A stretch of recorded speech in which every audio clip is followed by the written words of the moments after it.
September 12 Mirai థియేటర్స్లో వస్తుంది. నేను ప్రామిస్ చేస్తున్నాను, చాలా ఎఫర్ట్ పెట్టి చేసాం, ఒక మంచి సినిమా చేసాం. దయచేసి సినిమాని సపోర్ట్ చేయండి, థియేటర్స్లో మాత్రమే చూడండి. సినిమా నచ్చితే ఇంకొక 10 మందికి చెప్పి మమ్మల్ని ప్రోత్సహించండి.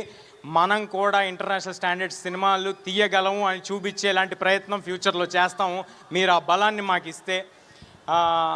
దయచేసి పైరసీని మాత్రం ఎవరు ఎంకరేజ్ చేయకండి. అంటే మన సొసైటీలో యూజువల్గా ఎవరైనా దొంగతనం చేస్తేనో ఇంకోటి చేస్తేనో దాన్ని చాలా చీప్గా చూస్తారు కదా.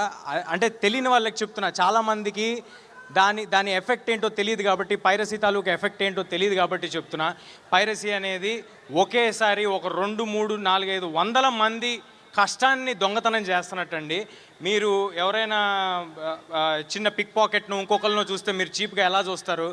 మరి అలాంటప్పుడు ఇంత ఒక 4, 5 వందల మంది కష్టాన్ని ఎవరైనా చేస్తే అది కరెక్ట్ కాదు కదా. దయచేసి